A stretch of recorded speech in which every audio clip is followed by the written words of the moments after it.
Bom, boa noite a todos. A gente vai dar continuidade ao nosso conteúdo de procedimentos especiais. Nós vamos entrar hoje no estudo, né, de duas ações muito importantes em relação a esse conteúdo, que são as ações coletivas. Nós já havíamos mencionado, né, as ações coletivas na aula passada, o que seria uma ação coletiva, o que torna uma ação coletiva, e nós vamos estudar especificamente duas ações coletivas, as principais ações coletivas que nós vemos, é claro, vai ter um momento que nós vamos estudar um mandado de segurança coletivo. Quando formos estudar um mandado de segurança, nesse primeiro momento, nós vamos estudar as duas principais ações coletivas, que é a ação civil pública e a ação popular.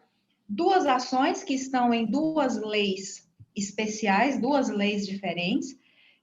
Antes de entrar no estudo da ação civil pública e da ação popular, que tem objetivos, apesar de termos os mesmos interesses envolvidos aqui nessas duas ações, elas terão objetivos diferentes. Então, em algumas situações, nós não poderemos ver, enfim, pode ser que sim. Nós veremos, o que vai mudar muito vai ser a legitimidade, tá? Quem pode ajuizar uma ação civil pública, quem pode ajuizar uma ação popular, enfim. Antes de entrar especificamente, a gente vai ver aqui as características da ação civil pública, da ação popular. Vamos falar um pouquinho da característica das ações coletivas, algumas informações bem importantes, principalmente para quem está fazendo algumas anotações em relação a essas ações coletivas.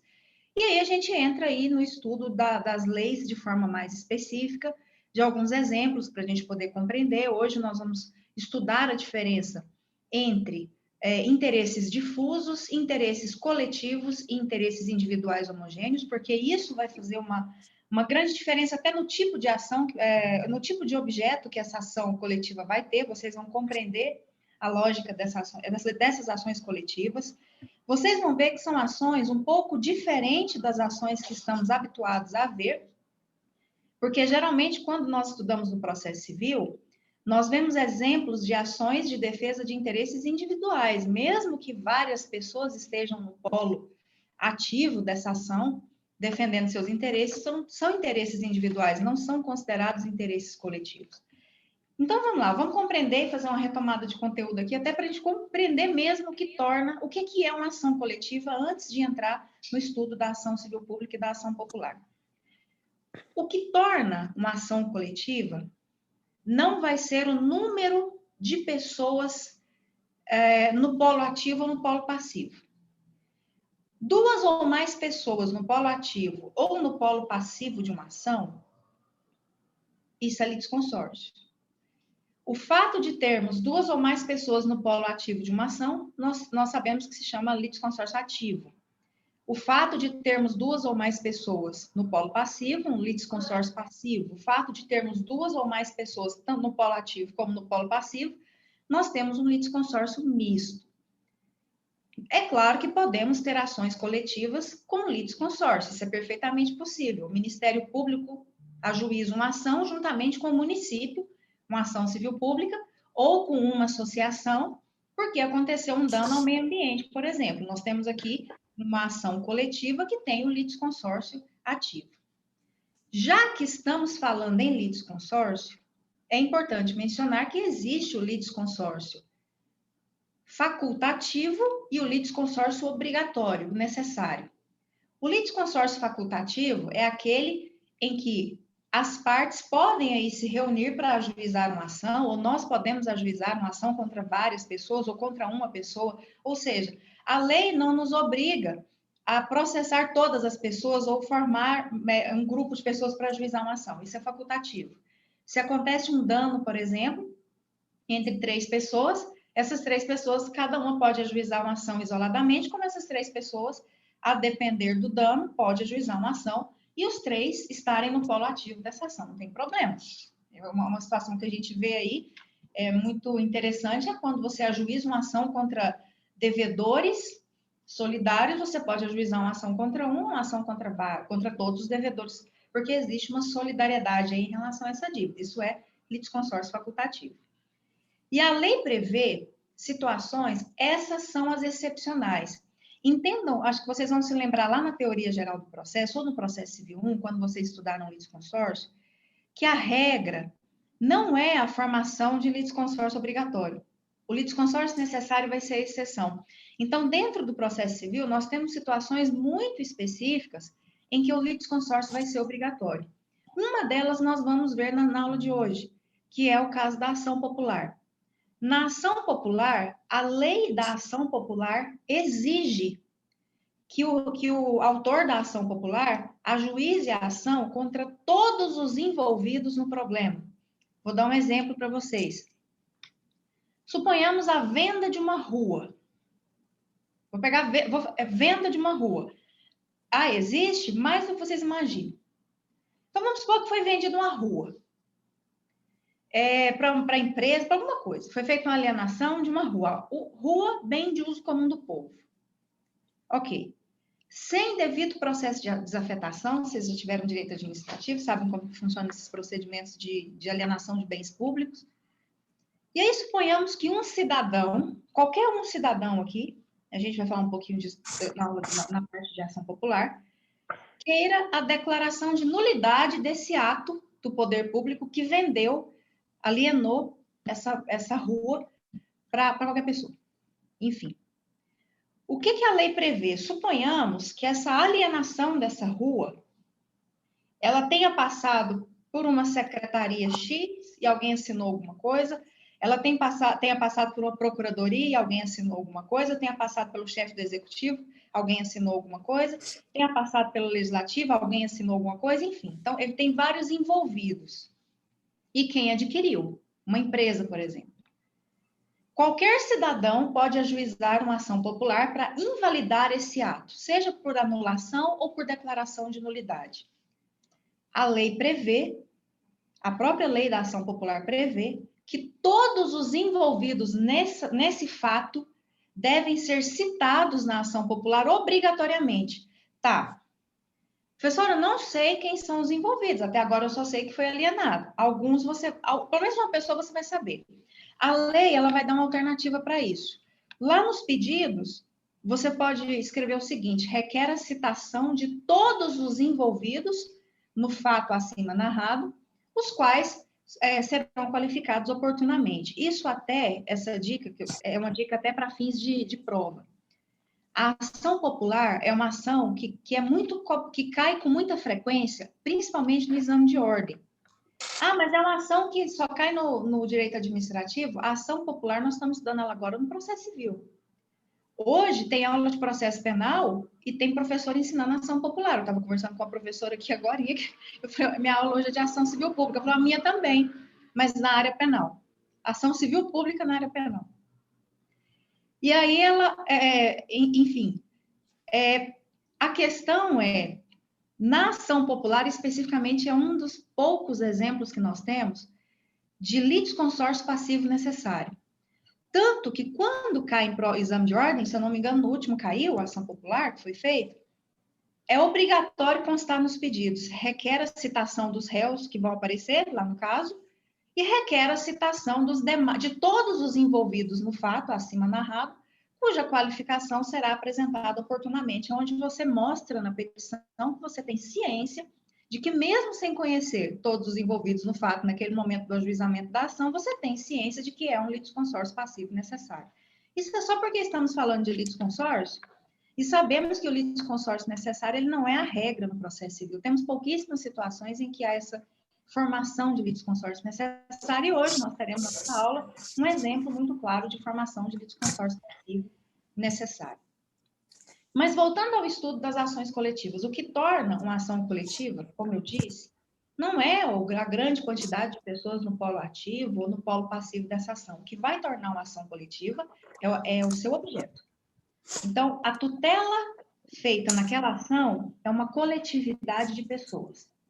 A diferença que nós temos que estabelecer aqui é que tipo de coletividade de pessoas é essa. Por exemplo, nós temos uma coletividade indeterminada de pessoas?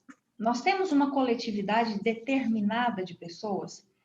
São essas as perguntas que nós temos que fazer. Quando alguém ajuiza a ação para enfim, para cessar uma poluição que está acontecendo no rio. Quem está sendo, essa coletividade que está sendo tutelada e beneficiada com essa ação? É uma coletividade indeterminada ou uma coletividade determinada de pessoas? Então, esse é o ponto específico aqui, até para a gente compreender. Então, vamos lá. Temos duas ações coletivas para estudarmos hoje, a ação civil pública e a ação popular. Para quem está fazendo as anotações, a ação civil pública, ela tutela interesses difusos, coletivos e individuais homogêneos. A ação civil pública é uma ação coletiva que tutela interesses difusos, coletivos e individuais homogêneos. Ela tutela os três interesses: difusos, coletivos e individuais homogêneos. É a única ação coletiva que pode tutelar os três, porque as outras ações coletivas não tutelam os três. Então, a ação civil pública é uma ação que tutela interesses difusos, coletivos e individuais homogêneos. Nós temos que dar aqui o que é o interesse difuso, o que é o interesse coletivo, o que é o interesse individual homogêneo. Já a ação popular é uma ação que tutela interesses difusos, só.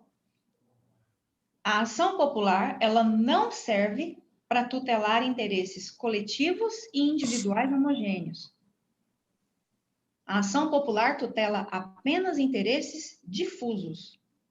É a primeira diferença entre a ação civil pública e a ação popular. É o seu objeto.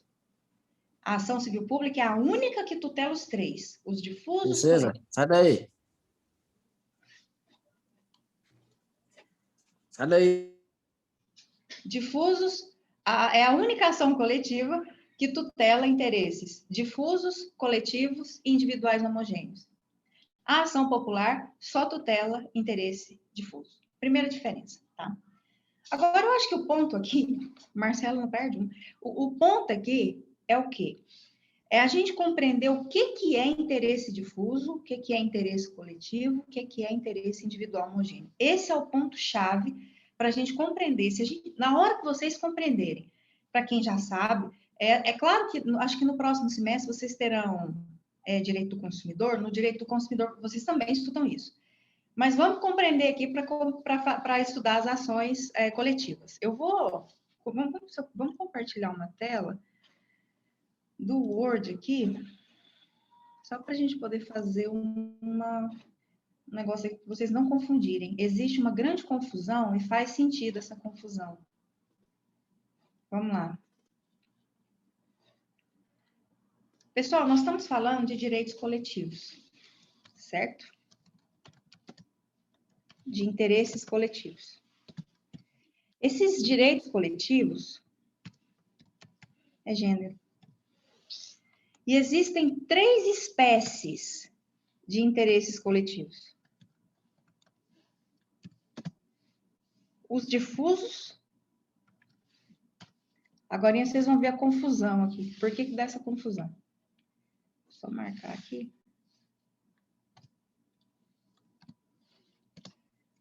E já numera.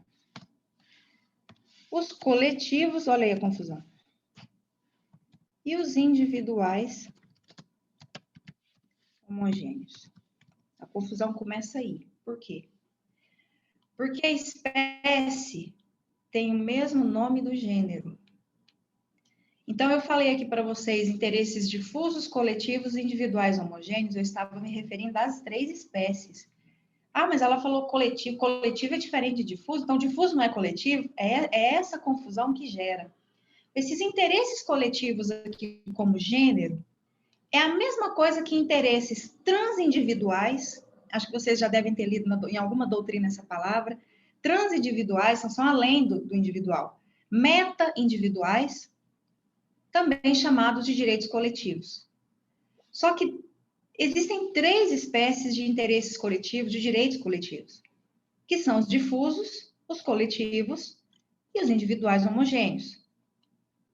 Para não confundir, algumas doutrinas gostam de separar dessa forma aqui.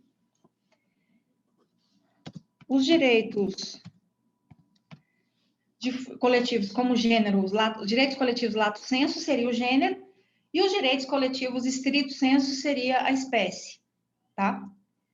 Mas quando a gente for falar aqui do direito coletivo, nós estamos falando da espécie. Existe um gênero, um grande gênero, existem os direitos coletivos, e existem 3 espécies de interesses coletivos: os difusos, os coletivos estrito sensu e os individuais homogêneos. É como se fosse o filho. Tem o pai e tem o júnior aí. É o coletivo estrito sensu. É por isso que gera alguma dúvida, tá? Então, vamos lá. Quando a gente pega aqui, já tem esse material lá compartilhado, tá? Aqui. Então, a gente vê aqui, ó, que o objeto da ação civil pública. Interesses difusos, coletivos, individuais homogêneos. O que são esses interesses difusos? Esses interesses difusos são interesses que pertencem a uma coletividade indeterminada de pessoas. Não tem como eu determinar quem são os titulares desses direitos. Não tem como nós determinarmos todas as pessoas que estão sofrendo com uma determinada lesão.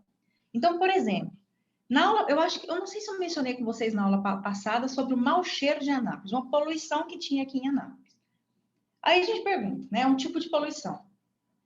Tem como determinar todas as pessoas determinar pontualmente todas as pessoas que estão sofrendo com essa poluição? Não tem. Então, os direitos difusos são aqueles que pertencem, são aqueles cujos titulares são pessoas, é uma coletividade indeterminada de pessoas. Não tem como nós sabermos quem são especificamente aquelas pessoas que estão com seus direitos violados em razão de um determinado dano. Quando existe uma poluição de um rio, por exemplo, em regra, a poluição do rio por si só, a gente não consegue mensurar e determinar quem são essas pessoas que estão sofrendo com esse dano. Então, nós temos aqui nos interesses difusos, interesses que são ligados a uma coletividade indeterminada de pessoas. A palavra é essa. Os titulares são indeterminados, não tem como saber.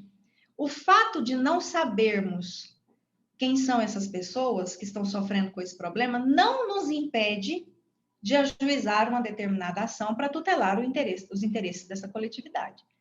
Nós não temos como determinar, mas o fato está acontecendo. Então, uma ação precisa ser feita para que esse problema seja cessado, e se for o caso, até uma reparação de danos possa ser feita, até porque a ação civil pública ela tem mais natureza condenatória, ou seja, condenar o réu a fazer alguma coisa, condenar o réu a não deixar de fazer alguma coisa, a não fazer alguma coisa, condenar os responsáveis, os réus, a pagar algum tipo de indenização, e a gente vai ver para onde vão essas indenizações nessas ações coletivas, porque estamos falando de uma coletividade indeterminada de pessoas, como é que paga indenização e vai para quem?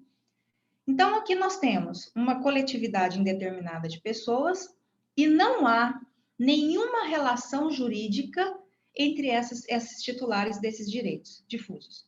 Então, as duas principais características dos interesses difusos são: os titulares são pessoas indeterminadas. Segundo, não há uma relação jurídica entre os titulares desses direitos. Então, se existe uma poluição de uma empresa em Anápolis, e essa poluição está soltando um gás que pode contaminar alguma coisa, enfim, uma coletividade de pessoas, o Ministério Público vai lá, ajuiza uma ação civil pública contra essa empresa e consegue uma liminar para que essa empresa cesse imediatamente essa poluição, sob pena de multa de 100 mil por dia, enfim. Observem que o Ministério Público está ajuizando uma ação coletiva, porque está defendendo o interesse de uma coletividade, e ele não sabe nem quem que vai ser beneficiado daquela sentença, porque os titulares dos interesses difusos são pessoas indeterminadas e não existe nenhuma relação jurídica entre essas pessoas, esses titulares, todas essas pessoas que serão beneficiadas com essa sentença. Suponhamos que tenha aí uma publicidade abusiva que está sendo transmitida na televisão. E aí está no Brasil inteiro. E aí o que acontece? O Ministério Público toma conhecimento, vai lá e ajuiza uma ação civil pública contra o responsável por essa publicidade, enfim, coloca a emissora também no polo da ação, e aí simplesmente determina, consegue uma liminar para que saia imediatamente, tire imediatamente do ar essa publicidade. Tem como saber todas as pessoas que estão sofrendo com essa publicidade? Não tem. É uma coletividade indeterminada de pessoas. Existe alguma relação jurídica entre essas pessoas? Nada, não existe nenhuma relação jurídica entre essas pessoas. Então, nós estamos diante da tutela de interesses difusos, tá?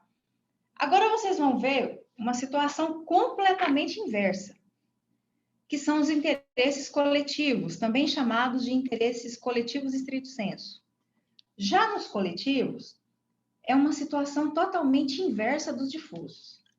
Nos interesses coletivos, nós temos pessoas determinadas.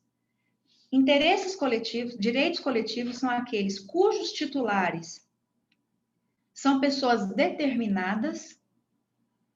Dá para saber quem são as pessoas que estão sofrendo aquele dano. Aqui não é mais uma coletividade indeterminada, aqui nós temos uma coletividade determinada, ou seja, é uma categoria, um grupo que está sofrendo com aquele problema. Então, tem como determinar quem são os titulares desses direitos. E ao contrário dos difusos, existe uma relação jurídica entre essas pessoas, esses titulares. Então, é tudo que é o contrário do difuso. No difuso, os titulares são pessoas indeterminadas e não há nenhuma relação jurídica entre essas pessoas. Nos interesses coletivos, nos direitos coletivos estrito sensu, os titulares são pessoas determinadas, geralmente pertencem a uma categoria de pessoas, um grupo. Exemplo, associados. E existe uma relação jurídica entre essas pessoas. Como assim? Como que a gente vai colocar isso num exemplo prático? Suponhamos o mesmo fato, uma contaminação de um rio. E suponhamos que tenha uma associação de pescadores que faz uso daquele rio para pesca. Eles sobrevivem daquela pesca. E essa contaminação está sendo causada por uma empresa. Associações, daqui a pouquinho a gente vai falar da legitimidade aqui, lá do artigo 5º. Associações, desde que preenchidos alguns requisitos legais, podem ajuizar a ação civil pública. Nós estamos falando da ação civil pública, mas a ação civil pública é uma ação que não é qualquer pessoa que pode ajuizar. Existe uma legitimidade muito específica na lei da ação civil pública que diz exatamente quem são as pessoas que podem ajuizar a ação civil pública. Por exemplo, ninguém aqui da sala poderia ajuizar essa ação civil pública por si só. Nem eu, nem o Matheus, nem o Gabriel, nem o Rafael, ninguém, absolutamente ninguém. Porque pessoas físicas, elas por si só, não podem ajuizar a ação civil pública. Para nós, cidadãos, existe a ação popular. Daqui a pouco a gente vai ver quem pode ajuizar a ação civil pública. Ministério Público, os entes da Federação, União, Estados, municípios, Distrito Federal, suas respectivas autarquias, suas entidades da administração indireta, a Defensoria Pública pode ajuizar a ação civil pública. Aliás, isso foi uma questão de exame de ordem. Se a Defensoria Pública tem legitimidade ativa para ajuizar a ação civil pública, sim, ela tem legitimidade ativa para isso. E associações também podem ajuizar a ação civil pública desde que preenchidos alguns requisitos. Aí daqui a pouco a gente fala desses requisitos. Então tá, vamos supor que essa associação tem todos os requisitos para ajuizar essa ação civil pública. A associação vai lá, ajuiza uma ação civil pública, para quê? Contra essa empresa que está contaminando esse rio, pede para que seja cessada a contaminação, a despoluição, pede a indenização, porque esses pescadores ficaram um tempo sem trabalhar e tiveram perdas. Enfim, todas essas questões aí que são cabíveis nessa ação. Uma associação, no nome dela, ela é parte. Observem que não são os pescadores que são partes. O objeto é essa coletividade de pessoas, determinada de pessoas. Aí o que acontece? A associação é parte autora, a empresa é a parte requerida, o juiz vai lá e condena a empresa em tudo que a associação pediu na ação civil pública, e isso tudo vai ser revertido em benefício de uma coletividade. Aí eu pergunto para vocês, tem como eu determinar quem são esses titulares? Tem. São todos os associados daquela associação de pescadores. A gente não está falando mais de uma coletividade indeterminada de pessoas. Agora nós estamos falando de uma coletividade determinada. A sentença vai beneficiar naquela sentença. É claro que uma decisão que manda parar de poluir, que despolui, é claro que indiretamente ela atinge todo mundo, mas a sentença especificamente ela vai atingir ali aquela coletividade determinada de pessoas, que são os associados. Aí vem aquela outra questão. Há uma relação jurídica entre essas pessoas? Sim, todos eles estão ligados na mesma associação. Não são pessoas aleatórias, soltas. Quando a gente fala, por exemplo, de uma poluição que está aí, que ajuiza uma ação para parar de poluir por si só a poluição, é todo mundo. Não tem uma relação jurídica minha com o morador do bairro X, com o morador do bairro Y. Não, o nosso único problema é que a gente está sofrendo com a mesma poluição. Agora, quando existe uma defesa de uma categoria específica de pessoas, independente do que seja, eu dei um exemplo aqui de uma associação de pescadores, mas pode ser qualquer associação de morador, de bairro, por exemplo, que está querendo fazer uma defesa, uma ação civil pública, para defender alguns interesses específicos do bairro, nós temos aí uma categoria determinada de pessoas, então são os associados, né? E a gente tem o nome, pelo menos uma lista de quem são esses associados, e tem uma relação jurídica entre essas pessoas. Vem aquela dúvida assim, tá, professor, mas olha só, o fato de serem pessoas determinadas significa que tem que ser poucas pessoas? Ou é possível se determinar muitas pessoas? Ou seja, é possível uma ação coletiva, e aí aqui eu estou falando em gênero, para defender interesses coletivos estrito sensu, mas de um grande número de pessoas, mesmo que dê para se determinar quem são? Sim. Eu vou pegar um exemplo para vocês, que é um exemplo que é muito utilizado para caracterizar essa situação. Suponhamos um contrato. Suponhamos vamos imaginar um exemplo de todos os contratantes do Sistema Financeiro Habitacional da Caixa Econômica Federal, um dos principais bancos que celebra contrato para aquisição de imóvel hoje. Imaginem quantas pessoas no Brasil têm contrato com a Caixa Econômica Federal para adquirir imóvel. Imagine, a grande quantidade no Brasil inteiro, que é contratante com a Caixa Econômica Federal, com o SFH, com o Sistema Financeiro Habitacional. Suponhamos a seguinte situação. É verificado, é o mesmo contrato, tá? A Caixa Econômica Federal, a empresa pública federal, ela vai disparar esses contratos no Brasil inteiro. O máximo que vai acontecer é algumas questões aí que podem ajustar algumas regiões, mas em regra é um contrato de adesão que é feito pela Caixa que distribui isso para o Brasil inteiro. Então, geralmente pode ter alguma exceção, o mesmo contrato que uma pessoa assina aqui, é a pessoa que está assinando lá no Sul, é a pessoa que está assinando lá no Norte, enfim, porque é a Caixa Econômica Federal. Tá. O Ministério Público, após uma investigação civil, não é penal, ele observa que esse contrato de adesão da Caixa Econômica Federal para aquisição de imóvel tem uma cláusula abusiva. Essa cláusula tem que ser declarada nula. Ela é totalmente prejudicial para os contratantes, ela é abusiva, considerada abusiva. Isso gera prejuízos para os contratantes. Ministério Público Federal, aqui já é o MPF, porque a ação é contra a Caixa Econômica Federal. O Ministério Público Federal ajuiza uma ação civil pública contra a Caixa Econômica Federal, pedindo para declarar a nulidade dessa cláusula abusiva, para que os novos contratos sejam feitos sem essa cláusula, os contratos em andamento, que essa cláusula perca a eficácia, aí vai depender se vai refazer o contrato, vai fazer um aditivo ou uma comunicação para os contratantes, aí, né, a logística vai depender do juiz. Mas retira o efeito dessa cláusula e que haja o ressarcimento se essa cláusula ela causou prejuízo para algum contratante. Observem que na ação não vem o nome de todos, seria impossível colocar isso, mas vem especificamente contratantes da Caixa Econômica Federal, cujos contratos foram celebrados do período tal a tal, enfim. Eu pergunto para vocês, por maior que seja o número de contratantes especificamente desse contrato, tem como determinar quem são essas pessoas? Tem. Porque quem não é contratante com a Caixa Econômica Federal em relação a esse contrato não vai se beneficiar dessa sentença. Tem.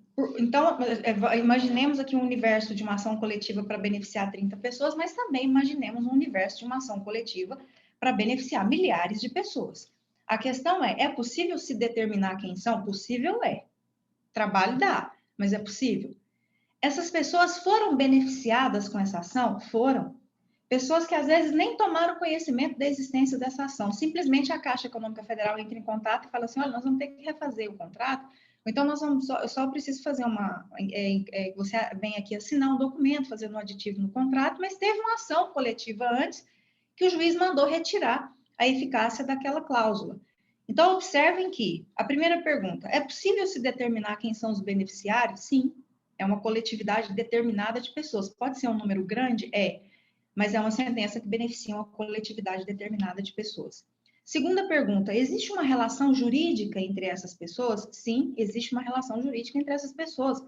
Todas elas são contratantes da Caixa Econômica Federal, estão ligadas pelo mesmo contrato no sistema financeiro habitacional. Então, aqui dá para ver claramente a diferença entre os interesses difusos com os interesses coletivos estrito sensu. O Ministério Público pode ajuizar também essa ação? Aquele caso da Associação de Pescadores. Se a associação não tivesse requisitos para fazer, o Ministério Público poderia ajuizar essa ação para defender categorias de pessoas? Sim. A ação civil pública ela é uma ação que tem vários legitimados, mas nós sabemos que o maior legitimado, eu digo no sentido de quem faz mais ação civil pública, é o Ministério Público, na prática, a gente sabe que é. E essa ação civil pública, como eu disse no início da aula, é a única ação coletiva em que pode ser tutelado interesse difuso, coletivo e individual homogêneo. Ah, mas e se a associação quiser fazer e o Ministério Público também? Não tem problema, eles podem entrar como litisconsórcio ativo, facultativo, porque cada um poderia fazer um, mas não tem sentido ter duas ações assim. Pode ter litisconsórcio, ou seja, pode ter...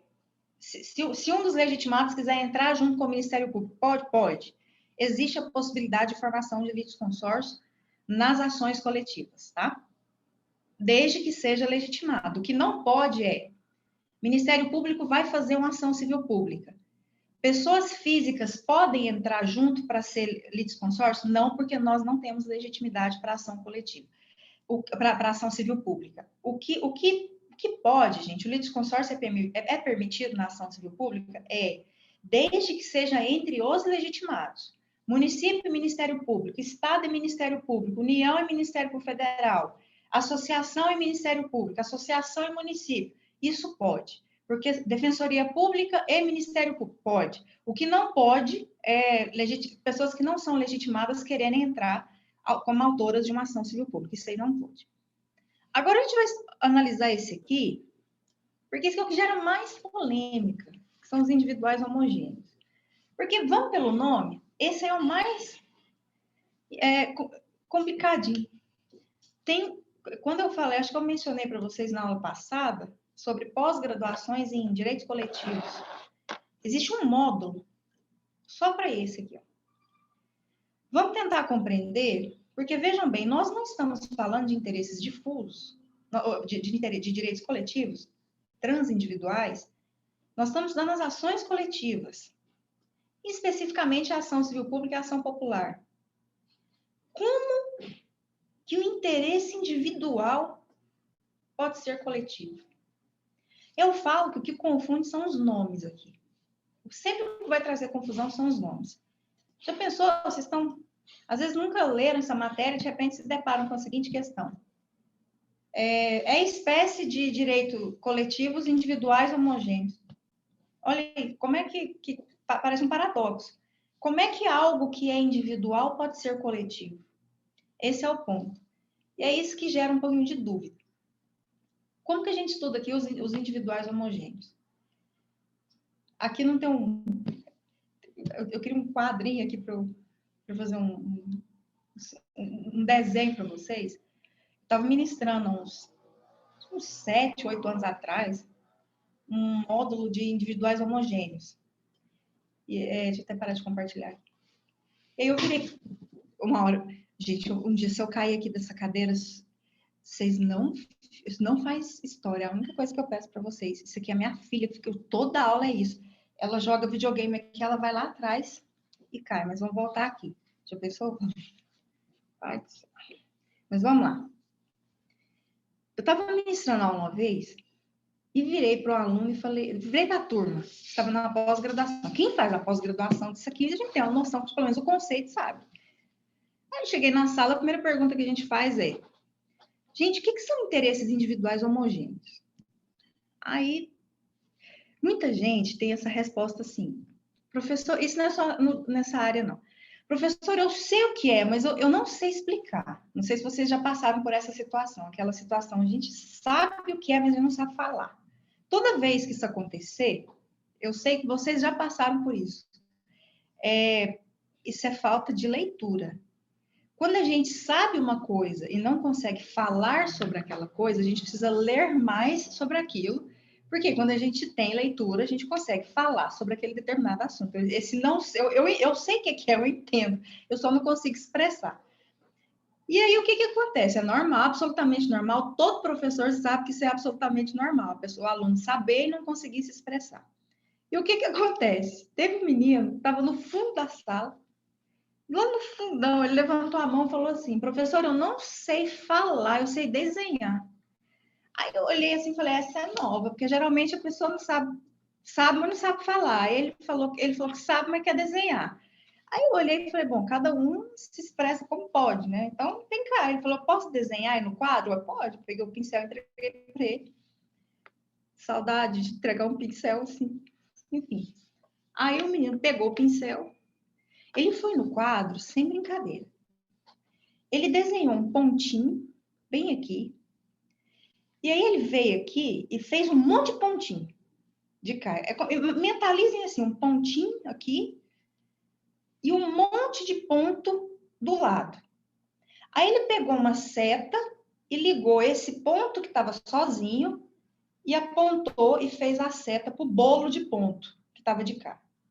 E me entregou o pincel. Aí eu olhei para o negócio, olhei para ele sentou lá no fundo da sala, estava cheia. Aí fiquei olhando para o povo olhando para mim, ficou que climão dentro da sala. Aí eu olhei para o menino, na hora que ele sentou, ele virou para mim e fez assim: tô errado? Aí eu olhei para ele, olhei para o desenho e fiz assim: não, ele não está errado. Errado ele não está.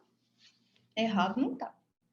Porque o que acontece? O que são os interesses individuais homogêneos? Vamos ver aqui.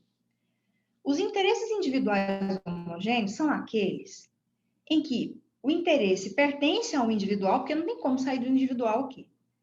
Mas, a partir desse caso, ou de alguns casos individuais, é ajuizada uma ação que vai beneficiar esse caso aqui, e a sentença, além de beneficiar esse caso, esse pontinho que ele fez aqui, a sentença também beneficia uma coletividade indeterminada de pessoas.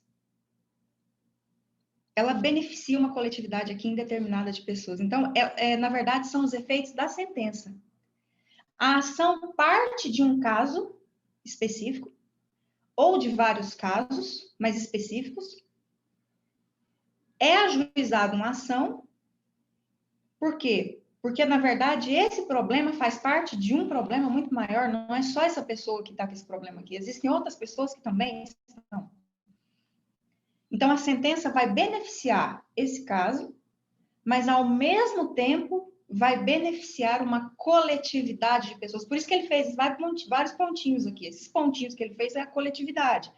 Então, a partir desse caso, uma coletividade de pessoas ela é beneficiada também. Como assim?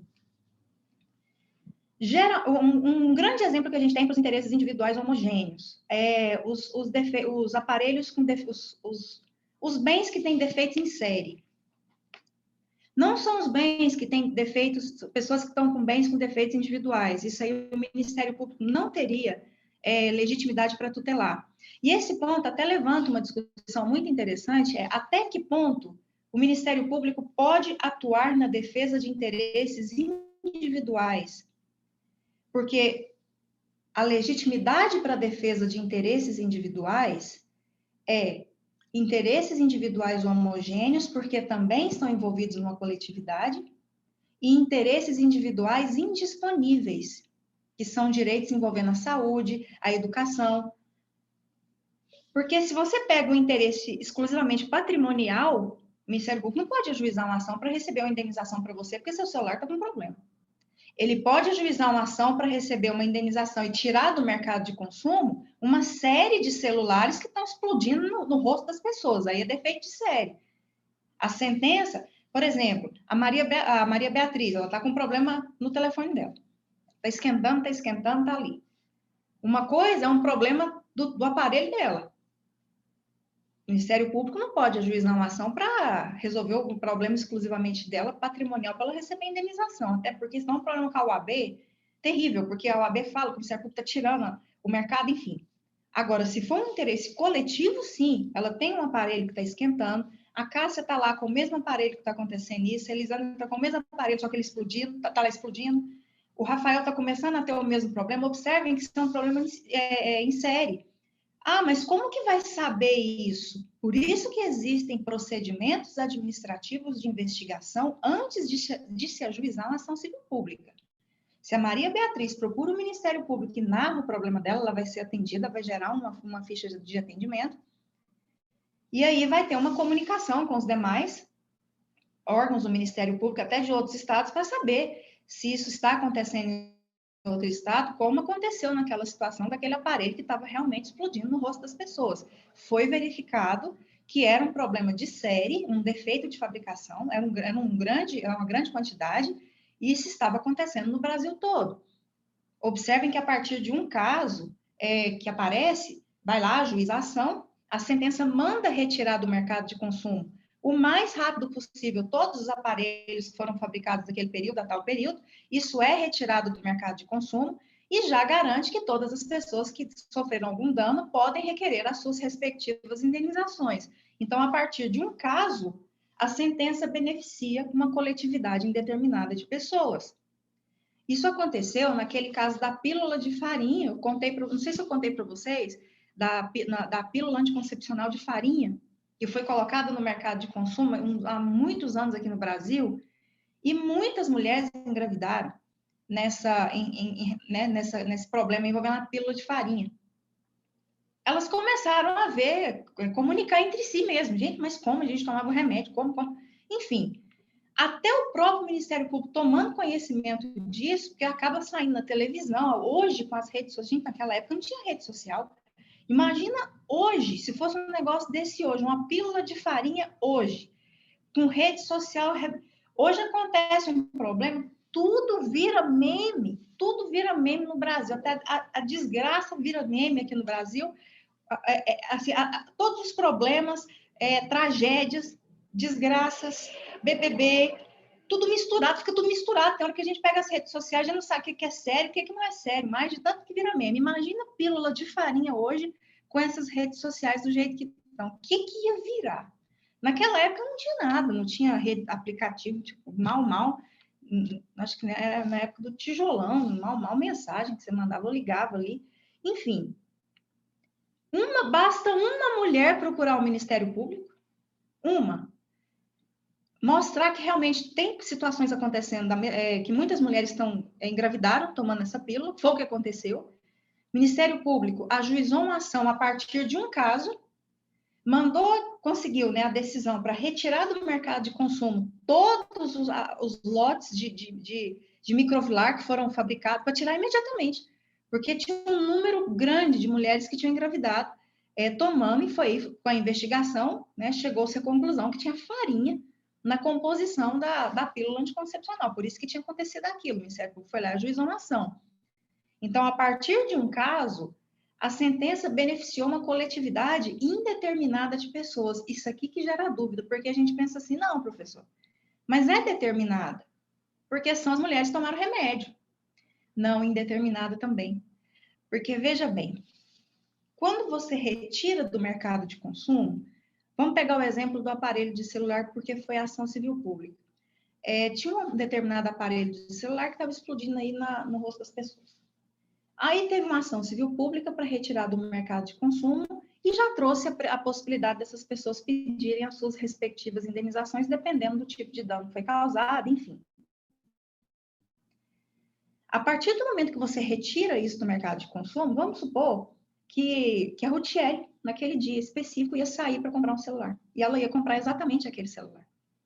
Ela não comprou aquele celular porque ele foi retirado do mercado de consumo naquele dia. Então, tem determinadas situações que não tem como mesmo. Ela foi beneficiada com a sentença. Naquele dia específico, ela queria comprar aquele aparelho de telefone. Quando ela chega na loja, fala, não, mandaram tirar, falaram que não podia vender, logo vai ter reposição. Em razão da sentença, ela poderia ter adquirido um aparelho de celular que causaria talvez um dano nela. Tem como a gente especificar nessa situação quem são os titulares aqui por trás? Tem como só o primeiro, mas os demais não têm a menor condição de saber. Então, beneficia, a partir de um caso ou de alguns casos, a sentença acaba beneficiando também uma coletividade indeterminada de pessoas. E agora, voltando aqui, né, aproveitando a aula, para falar da tutela dos interesses individuais pelo Ministério Público. O Ministério Público tem legitimidade para tutelar interesses individuais? Tem, em específicas situações. Quais são elas? Artigo 127 da Constituição Federal. Interesses individuais indisponíveis. Direitos individuais indisponíveis. O que é isso? São aqueles direitos fundamentais, a garantia dos direitos fundamentais. Educação, saúde, todos aqueles previstos lá no artigo 5º e 6º da Constituição Federal. Exemplo, suponhamos que a Marcele precise de um determinado medicamento de alto custo. Um medicamento que precisa ser fornecido na rede pública de saúde. Por lei, ele precisa ser fornecido pela rede pública de saúde, seja estadual, seja municipal, ou seja, ele está na lista dos medicamentos que devem ser fornecidos. A Marcele se dirige ao órgão que ela costuma pegar esse medicamento. E aí existe a negativa porque não tem esse determinado medicamento que ela faz uso contínuo. Um medicamento de alto custo de uso contínuo. Aí o que acontece? Ela pode procurar o Ministério Público observe que aqui o Ministério Público vai ajuizar uma ação, seja um mandado de segurança, enfim. Ele vai ajuizar uma ação para defender o interesse ao medicamento só da Marcele. Não tem uma coletividade envolvida aqui. É o medicamento dela, para que seja fornecido para ela. É o interesse individual. Mas ele só pode fazer isso porque é direito indisponível, é saúde. Exemplo, suponhamos que o Lucas ele esteja aí tentando achar uma vaga para uma criança que precisa de um atendimento especial numa determinada escola, porque em razão de autismo. E aí ele tenta, fala que não tem vaga, mas aí ele vê que tem, que tá aquele negócio que tem, não tem, aquela confusão, e ele tenta, ele cansei, vou no Ministério Público. Ele chega no Ministério Público, vai lá e vai ser atendido. O Ministério Público tem legitimidade para ajuizar uma ação para que seja garantida uma vaga para essa criança especial? Tem, ele tem legitimidade porque diz respeito à educação. Então, o Ministério Público tem legitimidade para agir em relação aos interesses individuais? Tem. Na primeira situação, em relação aos direitos individuais indisponíveis, artigo 127 da Constituição Federal, bem no finalzinho dele, do artigo 127, vocês vão ver essa possibilidade. E a outra possibilidade, os interesses individuais homogêneos. Porque são interesses que pertencem a um indivíduo, a um caso, mas a sentença beneficia uma coletividade de pessoas. Então, são direitos coletivos. E o Ministério Público tem legitimidade para ajuizar a ação civil pública para tutelar interesses difusos, coletivos e individuais homogêneos. Gente, ficou alguma dúvida nesse estudo de interesse difuso, coletivo, individual, homogêneo, nessa diferença? Porque agora que a gente precisa compreender essas diferenças para compreender a ação civil pública, senão a gente não consegue entender. Professora, pode dar mais um exemplo desse homogêneo? Um exemplo do Individual individual homogêneo. Geralmente são defeitos de defesa do consumidor em defeitos de fabricação em série, veículos, por exemplo, que vêm com algum defeito, e aconteceu com a Peugeot, Fabiane. A Peugeot, acontece sempre, quando você vê um recall lá mandando as pessoas irem lá fazer a substituição das peças, a pessoa fala, nossa, de graça, pode ter certeza que tem uma decisão liminar lá mandando aquilo ser urgente. Aconteceu alguns anos atrás um problema no cinto de segurança da Peugeot e acharam que era um problema individual, teve morte nessa situação, teve um acidente, aí não evitaria o acidente, mas a causa da morte esteve relacionada a um problema no cinto de segurança. E aí foi verificado, mediante procedimento do Ministério Público, que é um inquérito civil público, que não era só naquela situação. Vários veículos estavam apresentando também esse mesmo problema. E tinha muitos aí no mercado de consumo. Aí o que aconteceu? Ele ajuizou uma ação para pedir as indenizações para a família dessa vítima e pediu a retirada imediata, a substituição, né, que fossem chamados os consumidores que têm o veículo para imediata substituição da peça e a retirada do mercado de consumo desses veículos. Isso tudo foi feito. E aí a gente pensa assim, nossa, mas são só as pessoas que tinham aquele determinado veículo? Gente, era aquele carro que era aquele Peugeot que tem o tetinho de vidro aqui, logo que ele saiu teve esse problema aí, foi um problemão envolvendo a Peugeot. E aí tirou do mercado de consumo, as pessoas tiveram que levar os carros para fazer a troca da peça, que foi o recall, teve a indenização para esse caso específico.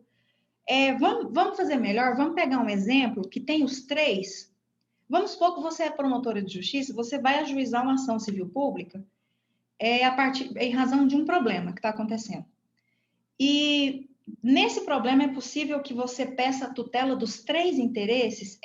Vou te dar um exemplo agora, que a partir de um problema, vocês vão conseguir identificar os três interesses, os difusos, coletivos e individuais homogêneos. Isso é possível? É possível a ação civil pública para tutelar só interesse difuso? É possível a ação civil pública para tutelar só interesse coletivo? É possível a ação civil pública para tutelar só o individual homogêneo? E é possível a ação civil pública para tutelar os três de uma vez. Então, vamos pegar um caso aqui que nós vamos ter os três exemplos juntos, tá? A contaminação do rio. O dano ao meio ambiente e à coletividade de pessoas, interesse difuso. O dano aos pescadores daquele rio, interesse coletivo. Uma criança ingeriu a água contaminada e está hospitalizada, individual homogêneo. Vamos supor que só a criança chegasse, a mãe chegasse lá no Ministério Público para a promotora e falasse assim, olha, tem uma contaminação de um rio, meu filho estava brincando, ingeriu essa água, eu acho que o médico falou que com certeza vai ser, ele está hospitalizado. Aí o Ministério Público, a partir daquele caso, observa que tem uma contaminação de um rio. Peraí, então eu vou ajuizar uma ação civil pública, eu vou pedir aqui todas as questões envolvendo essa criança e também vou pedir que cesse a poluição, enfim, isso aí é um individual homogêneo. Em um único caso, nós temos as três situações. Vocês querem um exemplo também que aconteceu aqui no Brasil, muito utilizado em alguns livros de ações coletivas. Quem se lembra da explosão de um shopping aqui no Brasil, em Osasco? Isso tem muitos anos isso, viu? Vocês se lembram disso? Lá na cidade de Osasco, teve uma explosão de um shopping. Foi uma tragédia, foi um horror. Depois vocês coloquem aí, isso já tem alguns anos. Enfim, pegou a cidade inteira, assim, pegou muita coisa ali.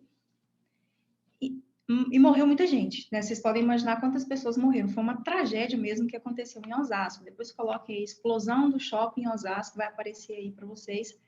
Mas vamos analisar essa situação aí, né? Porque foi feita uma ação civil pública também em relação à explosão do shopping de Osasco. A explosão do shopping de Osasco em relação aos danos à população, de uma forma geral. A explosão de um shopping para uma cidade.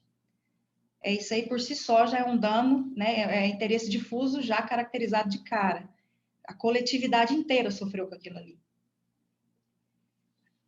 Do ponto de vista que a gente olha, tá? Em relação à Associação de Lojistas do Shopping de Osasco. Então, eu tenho aqui um grupo determinado de pessoas. Então, são os interesses coletivos aqui, em relação à Associação de Lojistas daquele shopping. Em relação a crianças, o que acontecia? O shopping explodiu na hora do almoço. O shopping, ele tinha uma entrada que crianças e adolescentes, eles utilizavam para quando saíam do colégio, de um determinado colégio, atravessavam dentro do shopping para atravessar para o outro lado da cidade. Foi exatamente na hora que a aula tinha acabado e tinha muita gente ali dentro fazendo isso aí, do ponto de vista de pessoas que morreram ali. Isso aí, garantindo indenizações, interesse individual homogêneo. Então, no mesmo fato, a gente consegue identificar a violação dos 3 interesses, difusos, coletivos e individuais homogêneos. Uma única ação pode tutelar os 3? Pode, aliás, é o que mais acontece. A tutela dos 3, utilizar as mesmas, a mesma ação para tutelar os 3 interesses. Quem vai montar essa ação é que vai especificar. Da violação dos interesses difusos, aí narra. Da violação dos interesses coletivos, aí escreve. Da violação dos interesses individuais homogêneos. E aí? A questão é especificar na petição. O que está sendo tutelado? É difuso? É coletivo? É individual homogêneo? São os 3? São 2? É só um? É isso que vocês precisam especificar na petição inicial, né, até para justificar por que vocês estão ajuizando uma ação civil pública. Ah, professora, mas olha só. Você está falando de ação civil pública, mas eu nem quero ser promotor de justiça ou promotor, não? Você quer ser advogado? Então corre muita chance de você fazer uma ação civil pública também. Porque, vejam bem, quem são os legitimados para fazer ação civil pública? Artigo 5º. Gente, a ação civil pública tem uma lei. É a lei... Vou colocar aqui. Tem no material, tá? Mas, se quiserem olhar...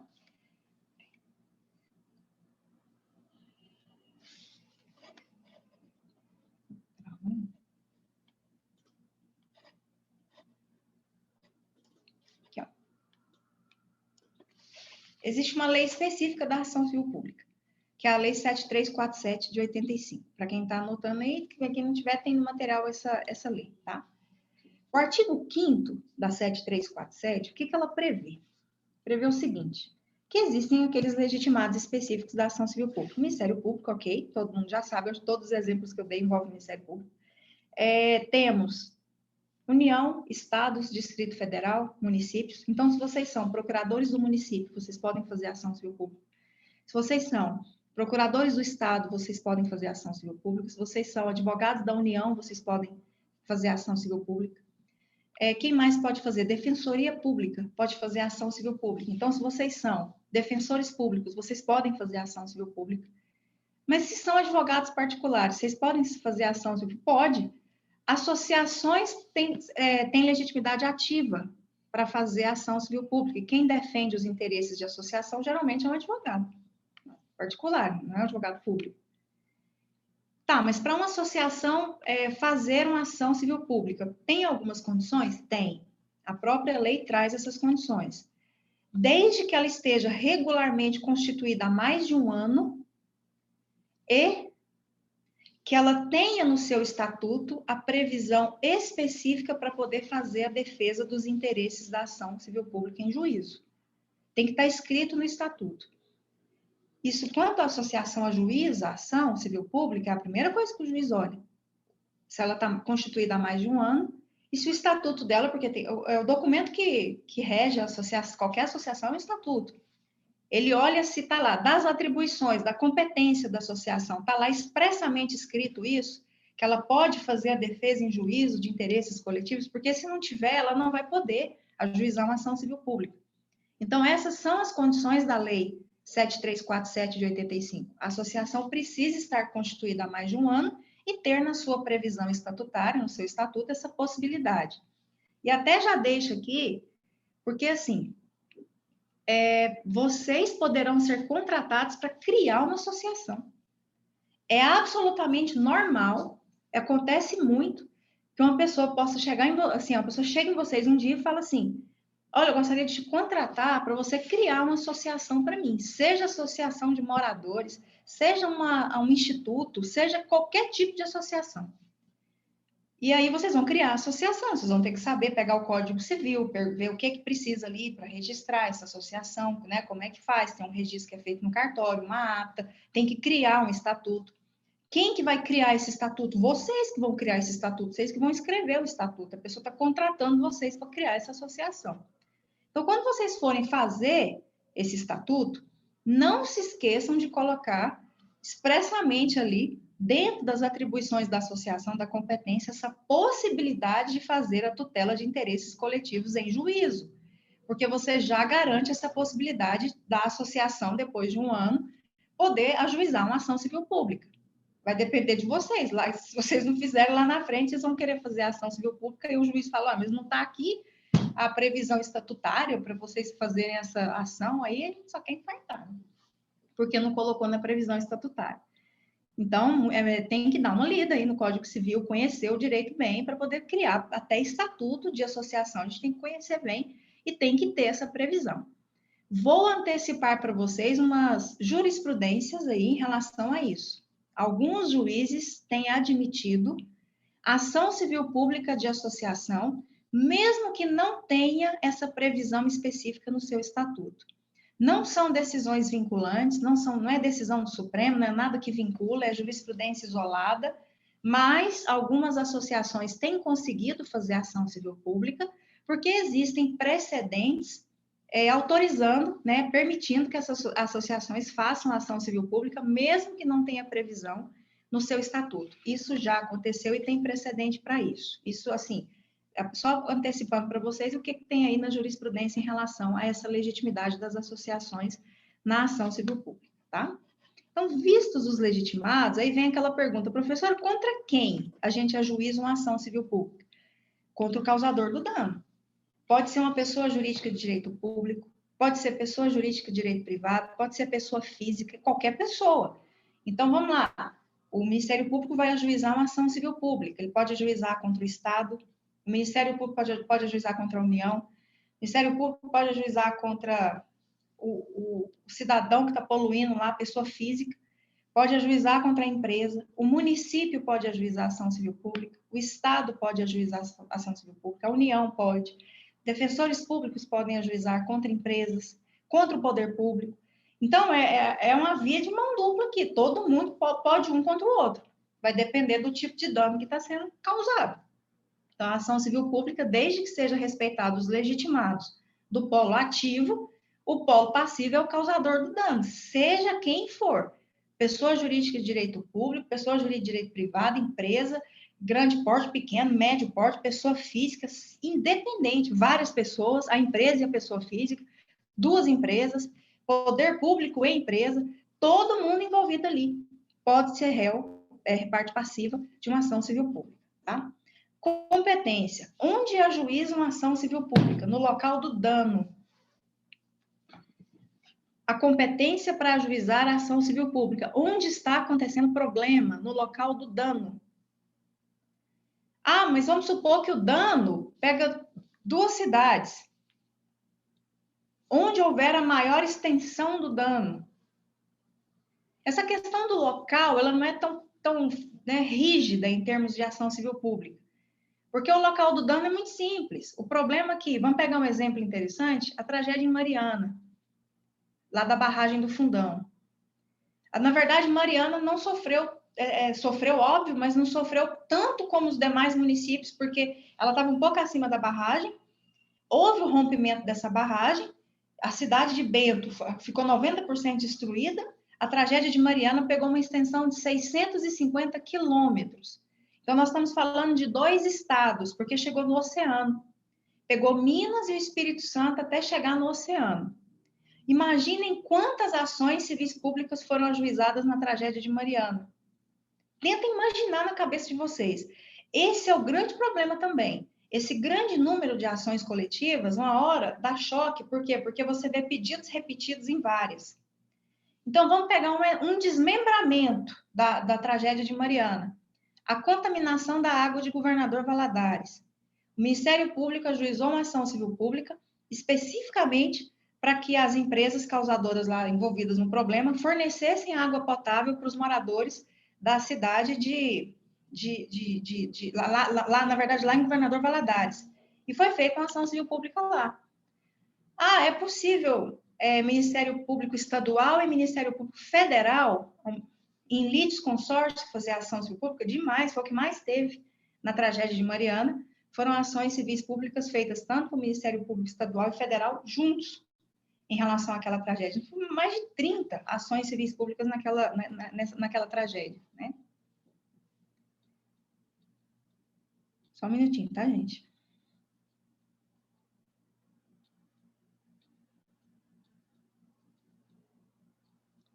Isso, a defesa do consumidor em juízo, ela pode ser feita tanto de forma coletiva como de forma individual.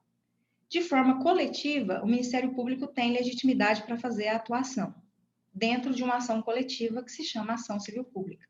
Então, os direitos do consumidor são interesses coletivos e, especificamente, muito provavelmente vai entrar na situação do individual homogêneo. Pode ser que seja difuso. Eu dei um exemplo aqui bem no início da aula. Por exemplo, uma publicidade abusiva está sendo veiculada aí na televisão e está racista, por exemplo. Isso aí, né, envolvendo um determinado produto, envolve o direito do consumidor, e aí está violando outros direitos. O Ministério Público ajuiza uma ação para tirar essa publicidade do ar imediatamente. Isso aí é interesse difuso envolvendo os direitos de eventuais consumidores. Mas em casos de danos especificamente, existe a defesa dos consumidores em juízo. Ela pode ser feita tanto individualmente como coletivamente. O Ministério Público tem legitimidade para fazer a defesa dos consumidores de forma coletiva, nas ações coletivas. Isso impede você de fazer a sua própria ação? Vamos pegar o exemplo dos telefones aqui que estavam explodindo. É um problema, né, coletivo, a gente sabe disso, foi feita uma ação civil pública sem problemas. Mas vamos supor que a Cássia tem um aparelho telefônico daquele e fala assim, não quero saber da ação coletiva, eu quero fazer a minha. Eu quero ajuizar uma ação de indenização pelos danos materiais, pelos danos estéticos que eu sofri em razão porque estourou aqui em mim, e eu quero fazer a minha ação. Não tem problema, ela tem legitimidade para fazer a ação dela de forma individual e pedir a reparação de danos dela do jeito que ela quiser. Os danos morais é ela que vai fazer, ela não é Ministério Público, ela está fazendo de forma individual. Agora, para garantir os interesses de uma coletividade, o Ministério Público pode fazer a defesa do consumidor em juízo, mas em uma ação coletiva, tá? Individual homogêneo. Ok? Ok. Gente, vamos lá. Então, aquela tragédia de Mariana tem um monte de ação civil pública lá, ações coletivas, e ação popular também, em andamento, cada uma, às vezes, para tratar de alguma coisa. Voltando aqui. Aqui tem, tá, um conceito aqui de cada um, e tem alguns exemplos, que até falei para vocês. O que a ação civil pública tutela? Ela tutela, a gente falou do objeto. Agora, quais são os bens jurídicos tutelados? Meio ambiente, consumidor, bens de valor, patrimônio público, patrimônio histórico, patrimônio paisagístico, patrimônio turístico, a ordem financeira e econômica, questões envolvendo improbidade administrativa, questões envolvendo urbanismo, violação de direitos que afetem grupos étnicos, questões raciais, questões religiosas, também tem legitimidade na Lei 7347. Então, tem várias situações, a defesa do patrimônio público. Então, tem vários interesses que podem ser tutelados, está aqui para vocês, isso aqui está na Lei 7347. Eu gostaria que vocês só fizessem uma anotação, uma ressalva aqui bem interessante, que é em relação ao que não pode ser objeto de ação civil pública. Façam essa anotação porque para vocês não fazerem um dia e também porque vocês podem ser cobrados em relação a isso. O que não pode ser objeto de ação civil pública? Não pode ser objeto de ação civil pública questões previdenciárias. Está tendo um problema envolvendo direitos previdenciários de uma coletividade de pessoas. Questões previdenciárias não podem ser discutidas em ação civil pública. que seja feita em outra ação, não em ação civil pública. Então, questões previdenciárias não podem ser objeto de ação civil pública. E outro tipo de questão que não pode ser objeto de ação civil pública, questões envolvendo FGTS. Então, FGTS a gente sabe que engloba aí, né, uma coletividade de pessoas tem FGTS e está tendo um problema envolvendo FGTS. Pode ser feito por outra tutela, por outra ação, mas não por ação civil pública.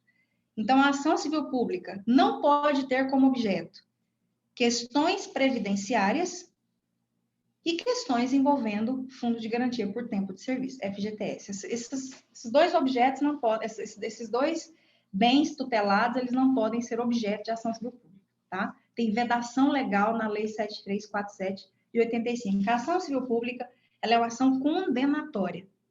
A ação civil pública tem o objetivo de condenar réus requeridos a fazerem alguma coisa, a deixarem de fazer alguma coisa, a pagar alguma coisa, em razão de danos ao patrimônio público, histórico, paisagístico, turístico, meio ambiente, consumidores, urbanismo, ordem econômica e social, questões envolvendo etnia, racial, religiosa, enfim, são esses bens jurídicos que são previstos na lei da ação civil pública que eu falei para vocês, com exceção de questões previdenciárias e questões envolvendo FGTS.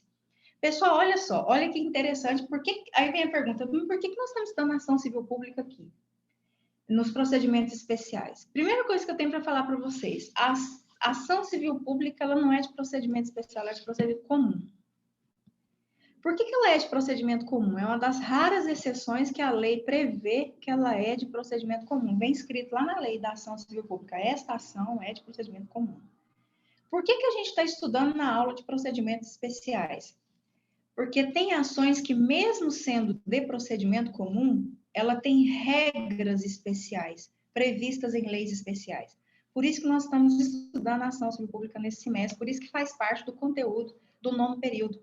Tanto a ação popular como a ação civil pública, apesar de serem de procedimento comum, elas têm regras especiais porque estão previstas em leis especiais. Cada um tem a sua lei.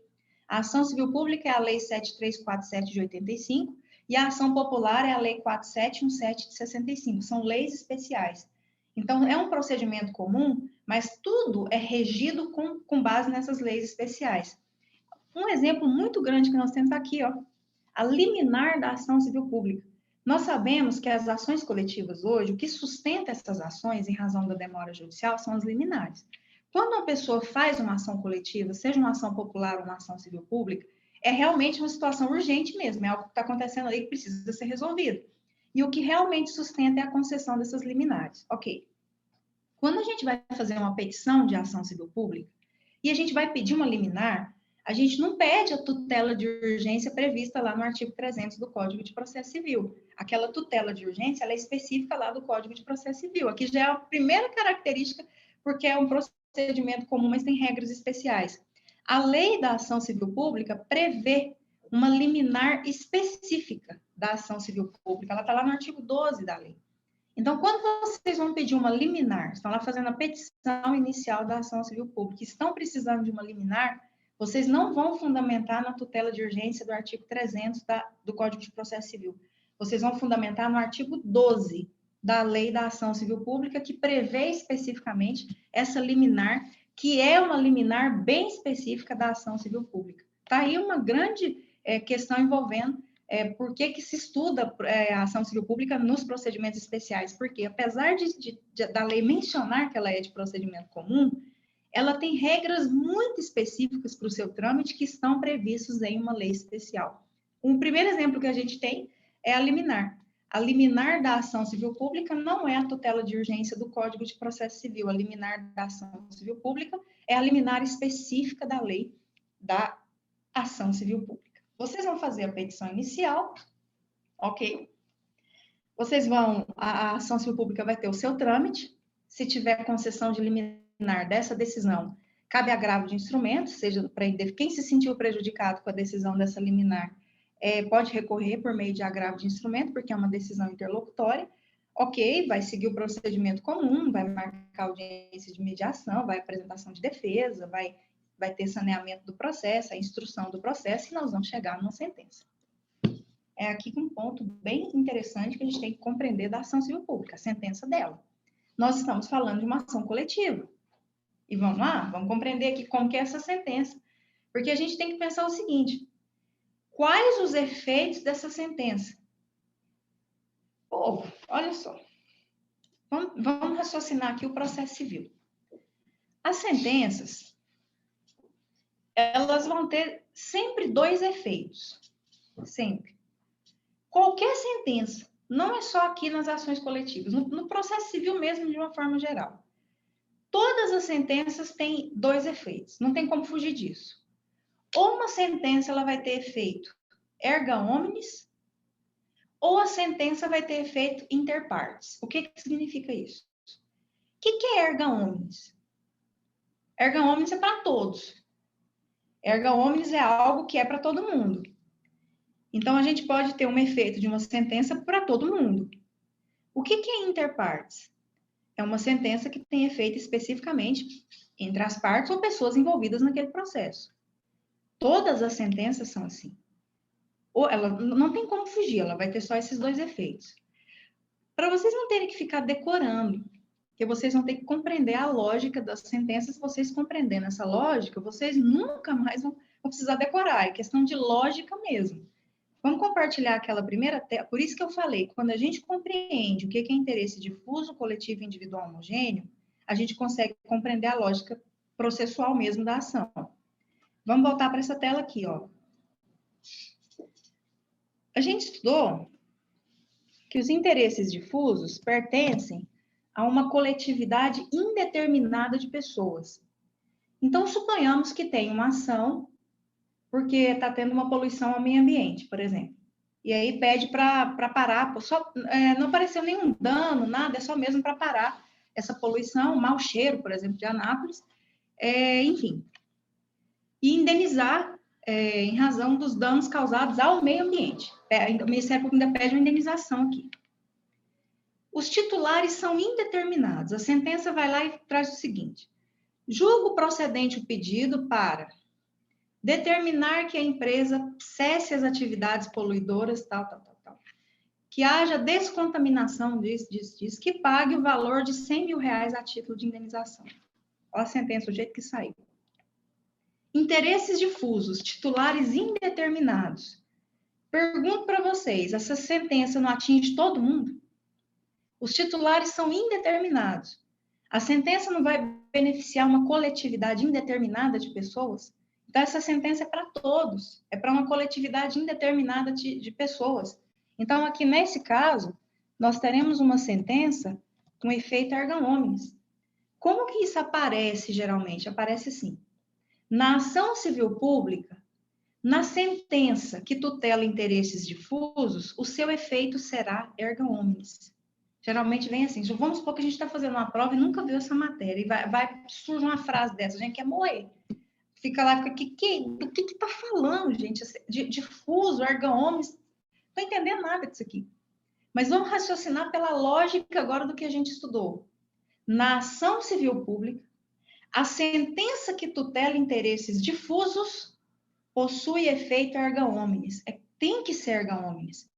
Porque os interesses difusos pertencem a uma coletividade indeterminada de pessoas. Essa sentença vai atingir todo mundo. Todo mundo vai ser beneficiado com essa sentença que está sofrendo com aquela poluição. Então, aqui nós temos um efeito erga omnes em relação aos interesses difusos. Agora, olha a situação inversa. Nós estudamos que nos interesses coletivos, estrito sensu, existe uma coletividade determinada de pessoas. Tem como eu determinar quem são as pessoas que estão sofrendo aquela violação? São os associados daquela associação de pescadores. São os contratantes da Caixa Econômica Federal. Tem como determinarmos, ou seja, a sentença não pode valer para quem não é associado. A sentença não pode valer para quem não é contratante da Caixa Econômica Federal. Então, aqui nós temos como determinar quem são os beneficiários dessa sentença. Então, aqui nós não temos uma sentença para todos. Aqui nós temos uma sentença muito específica. E aqui nós temos um efeito inter partes, porque são titulares determinados. Então, geralmente, as frases vêm assim: na ação civil pública, a sentença que tutela interesses coletivos possui efeito inter partes. Verdadeiro. Agora, se viesse assim, geralmente vem: na ação civil pública, a sentença que tutela interesse difuso possui efeito inter partes. Falso. Agora, vocês estão vendo como que a coisa aparece? Parece assim. Então, vamos repetir. Na ação civil pública, que tutela interesses difusos, o efeito da sentença vai ser erga omnes. Por quê? Porque é para todo mundo, é uma coletividade indeterminada de pessoas. Na ação civil pública, em que a sentença tutela interesses coletivos, ou coletivos estrito sensu, o efeito da sentença vai ser inter partes. Sim, porque é uma coletividade indeterminada de pessoas. Agora, olha o individual homogêneo. Eu falo que ele é o que dá sempre problema. Vamos lá. E nas ações civis públicas, que a sentença tutela interesses individuais homogêneos? Porque nós temos uma situação. A gente tem aqui, talvez um caso bem específico, o caso individual, que a sentença vai beneficiar essa pessoa, mas ao mesmo tempo, essa sentença beneficia uma coletividade indeterminada de pessoas. Indeterminada. Como eu expliquei para vocês em todos os exemplos. O que vai prevalecer aqui? Vai prevalecer essa indeterminação. Então, aqui, nos interesses individuais homogêneos, a sentença, por beneficiar também uma coletividade indeterminada de pessoas, ela vai ter efeito erga omnes. Prevalece isso. Eu não posso falar, ninguém, na verdade, não sou eu. A gente não pode afirmar que nos individuais homogêneos vai ser inter partes, porque a sentença não beneficia só aquele caso. A sentença beneficia aquele caso e uma coletividade indeterminada de pessoas. Então, como que fica a frase aqui?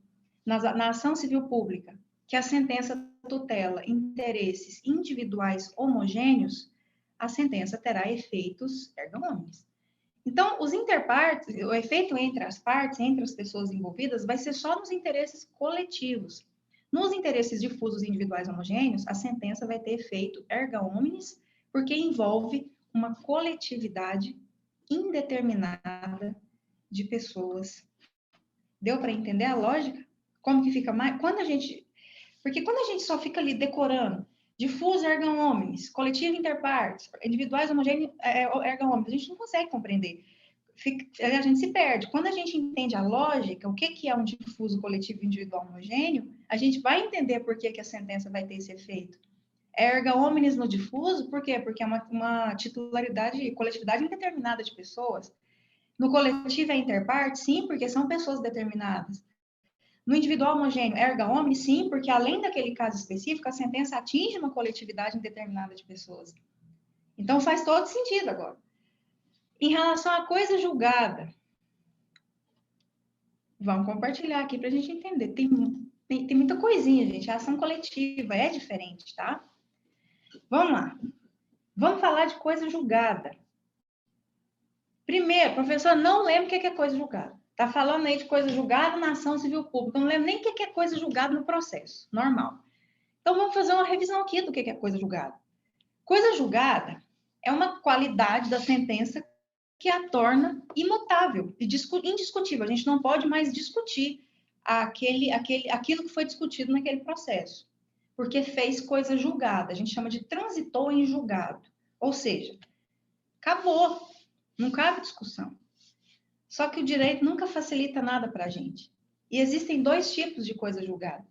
Quais são esses tipos de coisa julgada? Coisa julgada formal e a coisa julgada material. Vamos lembrar lá do processo civil 2.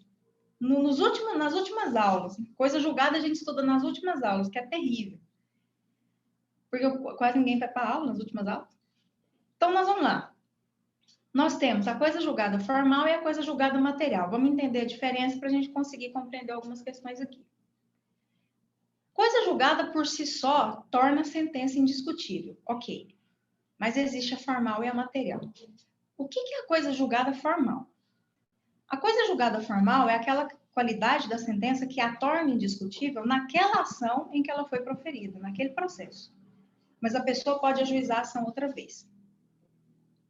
Então, por exemplo, suponhamos que o Gabriel ele tenha sofrido um dano e ele que tinha que ajuizar uma determinada ação de indenização, mas ele não foi ele. Aí eu ajuizei a ação no lugar dele, como parte. Eu não estou autorizada por lei a fazer isso. Tá, eu, pessoa física, não. O juiz vai lá, manda corrigir, ninguém corrige, o juiz vai lá e extingue o processo sem analisar o mérito, pela ilegitimidade da parte. Eu não tenho legitimidade, é ele que teria legitimidade. O Gabriel pode ajuizar essa ação de novo. Ele não pode discutir a questão nesse processo aqui, porque fez coisa julgada. Mas ele pode ajuizar a ação por até 3 vezes, porque não analisou o mérito. Então, aqui nós temos uma coisa julgada formal. A coisa julgada formal é aquela em que a imutabilidade da sentença, ela é só no processo em que ela foi proferida, que a sentença foi proferida. Ou seja, a ação pode ser ajuizada novamente. Agora tem a coisa julgada material. Essa é a pior delas. Por quê? Porque é uma imutabilidade da sentença que não pode acontecer nem no processo em que ela foi proferida e a ação não pode ser ajuizada novamente. Por quê? Porque foi analisado o mérito. Então, suponhamos que o mesmo exemplo que eu dei, o Gabriel ajuizou uma ação pedindo indenização por acidente de trânsito. Bateram no carro dele, alguma coisa assim, ele teve um dano lá de 15 mil, ajuizou a ação contra quem causou o dano, e lá na sentença o juiz entendeu que a culpa não foi do réu, que na verdade foi o Gabriel que teve a culpa e no acidente não teria direito a essa indenização. O Gabriel não recorreu, transitou em julgado. Depois o Gabriel do nada vira e fala assim, vou ajuizar essa ação de novo. Não é o juiz que vai saber, porque ele não vai saber. Quem vai saber é o réu, que na hora que for apresentar a defesa vai falar, excelência, já foi julgado, isso aqui fez coisa julgada, então ele não pode estar ajuizando uma ação de novo. Está errado. Esse processo vai ser extinto. Então, isso aqui fez coisa julgada material aqui nessa primeira ação, porque teve a análise do mérito. Ele não pode, fez a imutabilidade nesse processo e em outro também, porque ele não pode ficar ajuizando a ação de novo. Feitas essas considerações de diferença de coisa julgada material e formal. Vamos para a ação civil pública. Na ação civil pública, é uma ação normal, em que as partes legitimadas ajuizam a ação para fazer a defesa dos interesses coletivos, seja difuso, coletivo, individual, homogêneo, e vai ter uma sentença. E a gente já viu que essa sentença, ela pode ter os dois efeitos. Se for difuso, vai ser erga omnes, se for coletivo, vai ser inter partes, e se for individual homogêneo, vai ser erga omnes. Ok, mas vai ter uma sentença. Suponhamos que em uma ação civil pública, a sentença seja assim: julgo improcedente o pedido do autor, seja lá quem foi esse autor, julgo improcedente o pedido do autor, por insuficiência de provas, ou seja, o juiz entendeu que o autor da ação civil pública não juntou provas suficientes para aquela ação civil pública. Ele está julgando improcedente por insuficiência de provas. A lei prevê que toda vez que uma ação coletiva for julgada improcedente por insuficiência de provas, ela poderá ser ajuizada novamente. Só por esse motivo, tá? Porque, assim, se ficar comprovado que não houve dano, não, aí faz coisa julgada material. Agora, a questão é especificamente insuficiência de provas. Não tem provas suficientes de que realmente essa pessoa causou esse dano. Essa é a sentença. Toda vez que a sentença for de improcedência por insuficiência de provas, a ação pode ser ajuizada novamente, seja por quem ajuizou a ação ou por outros legitimados, porque surgiram novas provas. Isso é perfeitamente possível. Então, a mesma coisa de eu falar o seguinte: na ação civil pública, a sentença que julga improcedente o pedido por insuficiência de provas faz coisa julgada formal, ou seja, ela não pode ser discutida naquela ação, mas ela pode ser ajuizada novamente caso novas provas surjam, ok? Deixa eu só parar de compartilhar, parece que tem uma dúvida aqui. Muito! Vou te falar uma coisa. Em 2000 e... Deixa eu ver o ano que eu fiz pós. Nem sei. 2005, 2004, quando eu fiz pós. Eu fiz pós-graduação lá na PUC, em Direito Público. Eu lembro que o artigo que eu escrevi, porque na pós-graduação, o trabalho final de curso não é monografia. Na pós, lato sensu, tá? Na pós, lato sensu, o trabalho de curso é um artigo. E você escreve um artigo para fechar a pós-graduação. Qualquer pós é assim, você tem que apresentar um artigo, você tem que fazer um artigo no final. Em 2005, acho que 2005, 2004, gente. 2004, gente do céu, hoje eu estava vendo tanto que o tempo, eu tô velha, não tem lógica. Estava fazendo as contas aqui. Nossa, mas enfim, lá em 2004, quando eu fiz minha pós, eu escrevi exatamente sobre esse tema. Foi um dos meus primeiros artigos que eu escrevi. A relativização da coisa julgada, segundo a ordem constitucional. Então, a coisa julgada, ela já vem sendo relativizada, mas não é nem nesse código atual. Isso é lá atrás. A gente pega aqui alguns conceitos de coisa julgada formal, coisa julgada material, para a gente compreender alguns fenômenos como esse aqui. Na ação civil pública, se ela for julgada improcedente, você pode ajuizar a ação novamente. Mas a relativização da coisa julgada, ou seja, essas possibilidades de se discutir novamente a questão, isso vem sendo relativizado há muitos anos. Eu lembro que foi o meu artigo final da pós-graduação em 2004. Faz uma conta aí até hoje, quanto tempo tem esse negócio. Já mudou assim, já foi atualizado, né? E assim, vai depender das decisões. E nós temos também agora a ascensão dos precedentes no processo civil. Sai um precedente aqui que vincula, pega aquela questão que foi julgada, você vai lá e ajuiza com base nesse precedente, então você pega a coisa julgada, faz assim com ela, malabarismo. Então, sim, você levantou uma questão muito interessante, muito importante também, são vários fatores que vão levar a uma relativização de coisa julgada. E até recomendo, foi levantada a questão aqui, recomendo sim a leitura sobre textos que falam dessa relativização da coisa julgada. Tá? Bem colocado. É isso. Pessoal, até aqui tem alguma dúvida? Tá ok? Professora, Pode falar. caso o Ministério Público, no momento atual, o Ministério Público, supondo que o prefeito ele tenha cometido alguma improbidade administrativa na pandemia, se o Ministério Público entra com uma ação, vai ser por interesse difuso, por ser coletividade, ou eu posso colocar interesse coletivo por ser só Anápolis?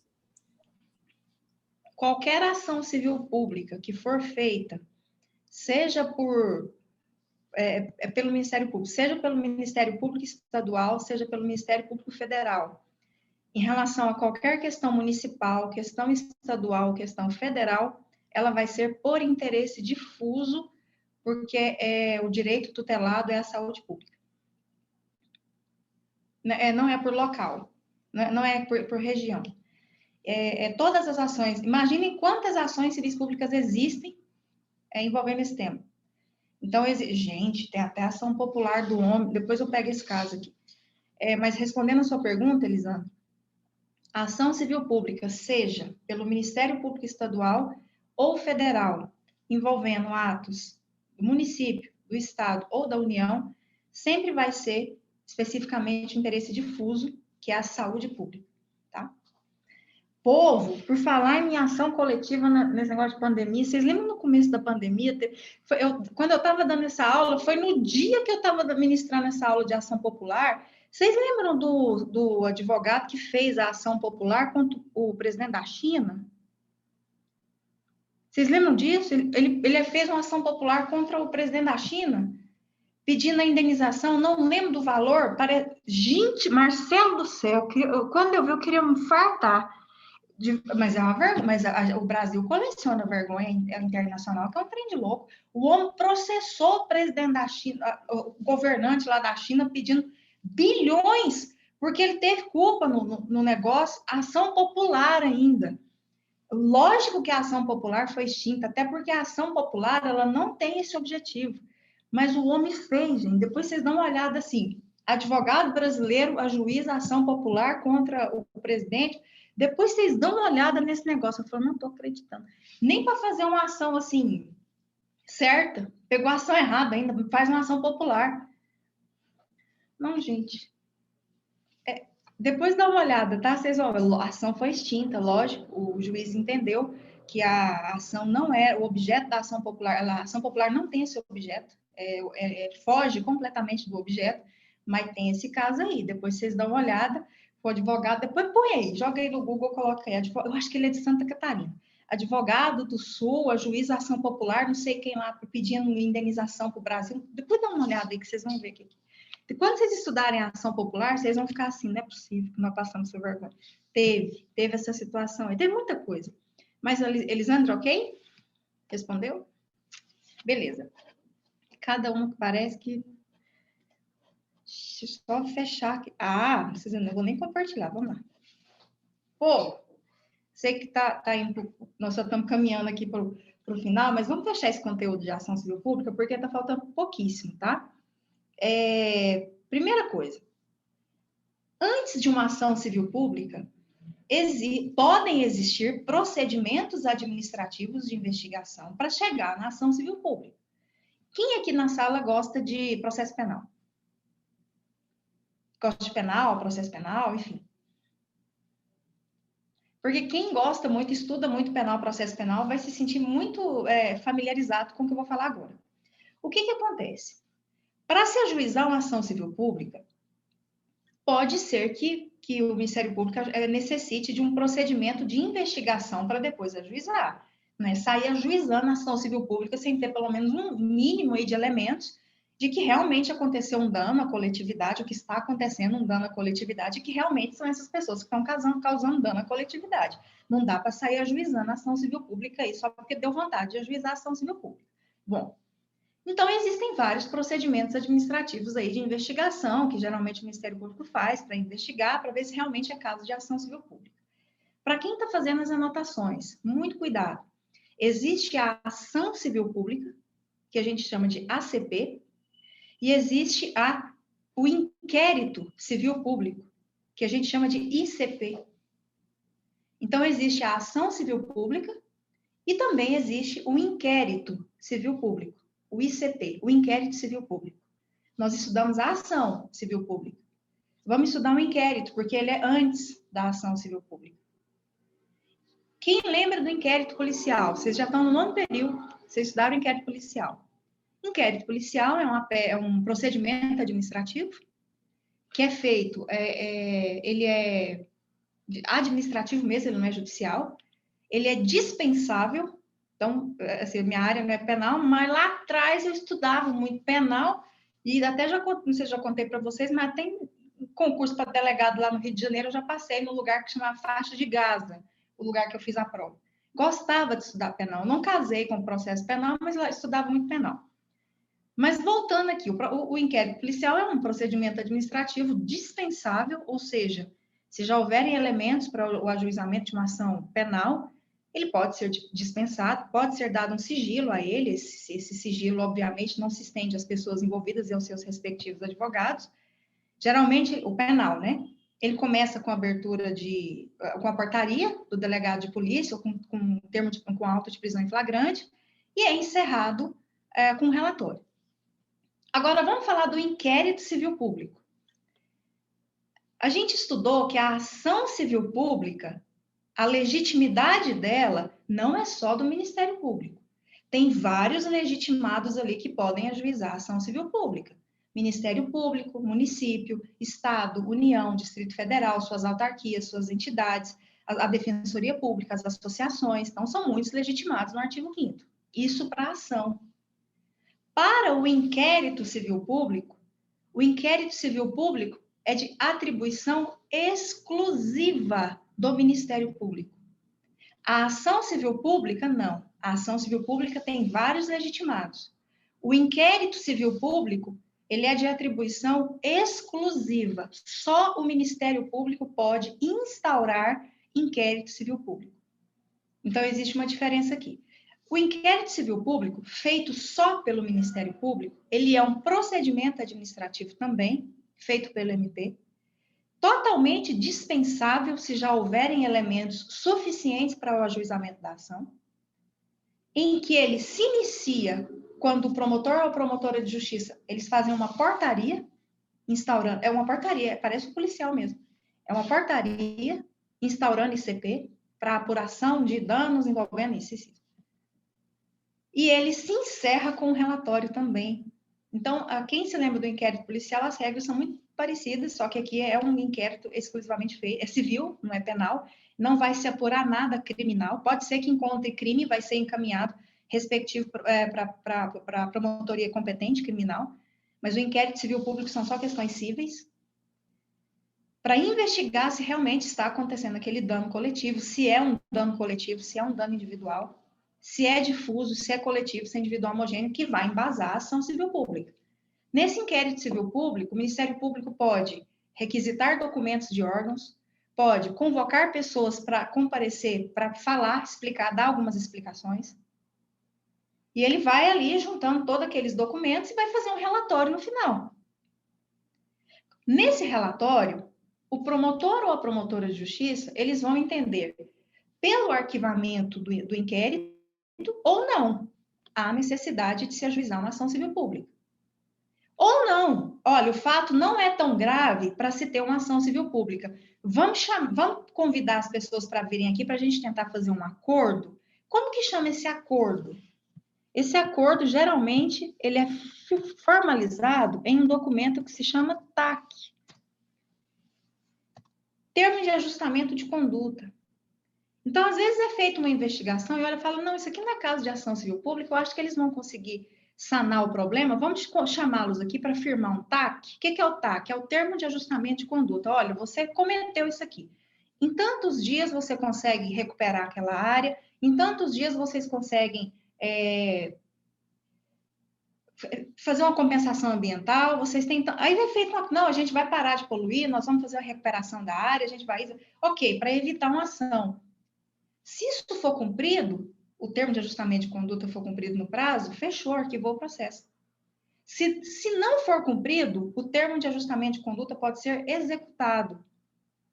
O termo de ajustamento de conduta é um título executivo extrajudicial. Porque o que vem geralmente nele? A parte tal fica comprometida a recuperar a área poluída, exemplo, assim, no prazo de 30 dias. Caso não haja o cumprimento no prazo, será cobrada uma multa diária de R$50 mil. As pessoas vão lá e assinam aquilo ali. Se não for cumprido, o termo de ajustamento de conduta é um título extrajudicial que pode ser executado. Por que eu estou frisando isso? Porque caiu também no exame de ordem. Só que apareceu assim, o termo de ajustamento de conduta é considerado um título judicial e a alternativa era falsa. O TAC firmado entre Ministério Público e causadores de dano para evitar uma ação, o termo de ajustamento de conduta, o TAC, é considerado um título executivo extrajudicial. Se ele não for cumprido, o Ministério Público pode ajuizar uma ação de execução do TAC para fazer cumprir. Mas ok, vamos supor que não é caso de TAC, que é caso de ação. Ou então é caso de arquivamento. Estou querendo chegar no arquivamento aqui com vocês, porque também vai lembrar um pouco o processo penal. Então, vamos lá. Foi feito o inquérito civil público. O Ministério Público conduziu ali as investigações da poluição, se não teve poluição, se o defeito do celular é coletivo, se não é coletivo, do carro é coletivo, se não é coletivo, se está tendo um problema de improbidade, se não está. Enfim, tem um inquérito civil público. Chega lá no relatório, o Ministério Público vai colocar lá. Entendo que é caso de... fez o relatório, é caso de ajuizamento de ação civil pública. Ok, vai ajuizar a ação civil pública. Ou então, no final, ele chega assim, entendo que não configura hipóteses violadas da lei da ação civil pública, entendo que não houve danos e entendo que essas pessoas não causaram esses danos. Assim, sugiro, manifesto pelo arquivamento do inquérito civil público. Vai ser arquivado, ele vai arquivar o ICP. O que tem que acontecer toda vez que o Ministério Público vai arquivar o inquérito? Presta atenção nisso aqui. Toda vez que o Ministério Público fizer o relatório pelo arquivamento, ele tem 3 dias para remeter cópia do inquérito civil público para o Conselho Superior do Ministério Público. Todo estado tem o Conselho Superior do Ministério Público. Não é o Conselho Nacional, que é o conselhão lá em Brasília, não. O Conselho Superior de cada estado. Todo Ministério Público Estadual tem o seu conselho. Então, o promotor ou a promotora de justiça que fizerem o relatório pelo arquivamento do inquérito, eles têm 3 dias para remeter a cópia do inquérito para o Conselho Superior do Ministério Público. Quando esse inquérito chega no Conselho Superior do Ministério Público, eles analisam. Se realmente eles entenderem que é caso de arquivamento, devolve para o promotor para falar, ok, pode arquivar. Agora, se eles olham e falam assim, isso aqui não é caso de arquivamento, tem alguma coisa errada. Isso aqui não é caso de arquivamento. Eles não devolvem para o promotor de justiça que remeteu. Eles nomeiam outro promotor ou outra promotora de justiça para ajuizarem a ação civil pública. Parece muito com o arquivamento do inquérito policial. Por que eles não podem devolver para o promotor que entendeu pelo arquivamento? Pelo princípio da independência funcional do Ministério Público. Eles têm independência funcional, eles têm aquela independência para manifestar daquele jeito. Eles não podem ser obrigados ali a mudar de opinião. Agora, chegou no Conselho Superior do Ministério Público. Ok, arquivamento, devolve, ok, você está certo, arquivamento, ok. Não, isso aqui não é caso de arquivamento. Designe outro representante do Ministério Público para o ajuizamento da ação civil pública. Não devolve para aquele mesmo, porque ele não vai só fazer por ordem superior, porque tem um princípio da independência funcional do Ministério Público que está previsto no artigo 128 da Constituição Federal. Se vocês pegarem o artigo 128, vocês vão encontrar os princípios que norteiam a atuação nestas específicas situações, tá? Deu para entender aqui, até aqui? Tem no próprio na própria lei orgânica do lei, né, orgânica organizacional do Ministério Público, o Gabriel tem a forma de composição desse conselho ele é dentro da estrutura do Ministério Público mesmo, tá? Ele é um conselho composto por representantes do Ministério Público, é um conselho bem interno do Ministério Público, e a sede do conselho fica lá na sede do Ministério Público em Goiânia, geralmente fica na capital, eles tem as reuniões, mas é um conselho de promotores mesmo, eles mesmos que organizam ali dentro da composição, dentro da lei que rege o Ministério Público de cada estado tem uma lei específica e lá tem a forma de composição desse conselho, ok? No site do Ministério Público, tem lá a composição do Conselho Superior do Ministério Público. Cada estado vai ter a sua composição. Tá bom? Não confundam com o conselhão lá de Brasília, o Conselho Nacional do MP. É o conselho de cada estado. É o Conselho Superior do Ministério Público. Lá é um Conselho Nacional do Ministério Público. É um pouquinho diferente. Povo, até agora, ok? Deu para compreender? Alguma dúvida? Não, professora, tudo certo. Então, a gente tem... Ok, né? A ação popular, ela é bem mais rápida, porque agora vocês já compreenderam a lógica da ação civil pública. Agora a ação popular ficou muito mais simples, porque ela é mais simples, tá? A lei é até mais curta, é a Lei 4717. E na próxima aula, a gente faz já a ação popular, já fecha a ação popular, e a gente também vai entrar já em outro conteúdo que não tem nada a ver com ações coletivas, a gente vai poder entrar em ação de alimentos. Olha para vocês verem. Lembra que eu falei na primeira aula que é um semestre, assim, aleatório, aquele negócio. Uma semana a gente estuda juizado, a outra a gente estuda ações coletivas, depois já vem com ação de alimentos, vai para divórcio, e aí depois vai para ação monitória, não tem nada a ver uma coisa com a outra. Então, na próxima aula, a gente faz popular, e aí acaba que a gente já entra na aula de ação de alimentos. Eu tinha um estudo de caso aqui para compartilhar com vocês, mas ele envolve a ação popular. Eu vou deixar para a gente fazer assim que a gente fechar a ação popular na próxima aula, porque eu misturei um caso que está em andamento uma ação civil pública e uma ação popular pelo mesmo motivo. O que acontece aqui? E a gente estuda a ação popular na próxima aula, e aí a gente compartilha o estudo de caso e a gente faz a análise desse estudo de caso aqui na próxima aula, tá bom? Pessoal, não tendo mais dúvidas, desejo uma excelente semana para todos vocês. Muito obrigada pela presença de vocês aqui na aula. Vamos permanecer alguns dias aqui ainda nessa modalidade e vamos aproveitar o máximo possível, tá?